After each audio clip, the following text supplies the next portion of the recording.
TCS இந்தியாவோட ஒரு மிகப்பெரிய ஐடி நிறுவனம் இப்போ மகாராஷ்டிரால இருக்கிற அவங்களோட நாசிக் ஆபீஸ் ஒரு பெரிய சர்ச்சையில சிக்கியிருக்கு. அங்க வேலை செய்யற சில பெண் ஊழியர்கள் கொடுத்த கம்ப்ளைண்ட் மேல ஒரு தீவிரமான விசாரணை நடந்துட்டு இருக்கு. வாங்க இந்த கேஸ்ல என்னதான் ஆச்சுன்னா கொஞ்சம் விரிவா பார்க்கலாம். நாசிக் டிசிஎஸ் ஆஃபீஸ்ல உண்மையில என்னதான் நடக்குது? இதுதான் இப்ப எல்லாருமே கேட்டுற கேள்வி. இந்த புகார்களுக்கு பின்னாடி என்ன இருக்கு? இதுவரைக்கும் என்ன மாதிரியான நடவடிக்கைகள் எடுத்திருக்காங்கன்னு நாம ஒன்னொன்னா பார்க்கலாம் வாங்க. சரி, முதல்ல இந்த பிரச்சனை எங்க ஆரம்பிச்சதுன்னு பார்க்கலாம். அதாவது அந்த பெண் ஊழியர்கள் வெச்ச குற்றச்சாட்டுகள் என்னென்ன?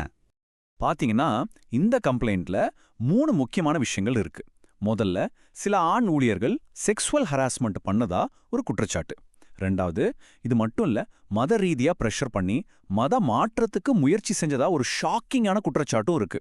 கடைசியா மூணாவது, இத பத்தியெல்லாம் ஹெச்ஆர் கிட்ட கம்ப்ளைண்ட் பண்ணியும் அவங்க கண்டுக்கவே இல்ல, எந்த ஆக்ஷனும் எடுக்கல அப்படிங்கிறது தான். சரி, இவ்ளோ சீரியஸான குற்றச்சாட்டுகள் வந்ததும் போலீஸ் சும்மா இருப்பாங்களா? அவங்க என்ன ஆக்ஷன் எடுத்தாங்கன்னு பார்க்கலாம் வாங்க. போலீஸ் இந்த விஷயத்த ரொம்ப சீரியஸாவே எடுத்துக்கிட்டாங்கன்னு சொல்லணும். முதல்ல பல எஃப்ஐஆர்கள், அதாவது முதல் தகவல் அறிக்கைகள் ஃபைல் பண்ணிருக்காங்க. அது மட்டும் இல்ல, குற்றம் சாட்டப்பட்ட சில ஊழியர்களையும் அரெஸ்ட் பண்ணிருக்காங்க. இன்னும் ஒருபடி மேல போய் இந்த கேஸோட முக்கியத்துவத்தை புரிஞ்சுக்கிட்டு ஒரு ஸ்பெஷல் இன்வெஸ்டிகேஷன் டீம், அதாவது எஸ்ஐடியை அமைச்சிருக்காங்க. இதுவே இந்த கேஸ் எவ்வளவு முக்கியமானதுன்னு நமக்கு நல்லா புரிய வைக்குது. ஒரு பக்கம் போலீஸ் விசாரணை இப்படி போயிட்டு இருக்கு. சரி, டிசிஎஸ் கம்பெனி இதுக்கு என்ன சொல்லுது? அவங்க சைட்ல இருந்து என்ன பதில் வந்திருக்கு? அதையும் பாத்திரலாம். டிசிஎஸும் உடனே ஆக்ஷன்ல இறங்கியிருக்காங்க. ஃபர்ஸ்ட் ஸ்டெப்பா இந்த குற்றச்சாட்டுல சம்பந்தப்பட்ட சில எம்ப்ளாயீஸை சஸ்பெண்ட் பண்ணியிருக்காங்க. அதோட போலீஸ் விசாரணை ஒரு பக்கம் நடந்தாலும் கம்பெனிக்குள்ளேயே ஒரு இன்டர்னல் இன்வெஸ்டிகேஷனையும் ஸ்டார்ட் பண்ணியிருக்காங்க. இது பொதுவா இந்த மாதிரி சமயங்கள்ல பெரிய கம்பெனிங்க ஃபாலோ பண்ற ஒரு ப்ரொசீஜர் தான். அவங்களோட அஃபிஷியல் ஸ்டேட்மெண்ட்ல டிசிஎஸ் ஒரு விஷயத்த ரொம்ப ஸ்ட்ராங்கா சொல்லியிருக்காங்க. அது என்னன்னா, ஹெராஸ்மெண்ட்டுக்கு 0 டாலரன்ஸ்.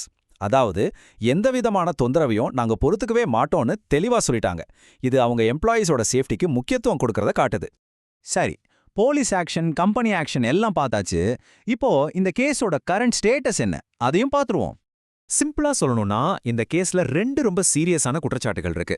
ஒன்னு ஒர்க் பிளேஸ் ஹெராஸ்மெண்ட், இன்னொன்னு மத ரீதியான கட்டாயம். இந்த ரெண்டுமே ரொம்ப சென்சிட்டிவான விஷயங்கள். முழு போலீஸ் விசாரணை முடிஞ்சாதான் இதுல உண்மையில என்ன நடந்தது நமக்கு தெரிய வரும். அப்போ இந்த விசாரணை எல்லாம் முடிஞ்சு கடைசியா என்னதான் உண்மை வெளிவர போகுது? இந்த புகார்கள் எல்லாம் உண்மையா இல்ல இதுக்கு பின்னாடி வேற ஏதாவது இருக்கா? இந்த கேள்விகளுக்கெல்லாம் பதில் கிடைக்க கொஞ்சம் டைம் ஆகும். ஆனா ஒன்னு மட்டும் நிச்சயம், இந்த கேஸோட முடிவு கார்ப்பரேட் கம்பெனிகள்ல ஒர்க் பிளேஸ் சேஃப்டி எவ்வளவு முக்கியம்னு எல்லாருக்கும் இன்னொரு தடவை ஆணித்தரமா சொல்ல போகுது.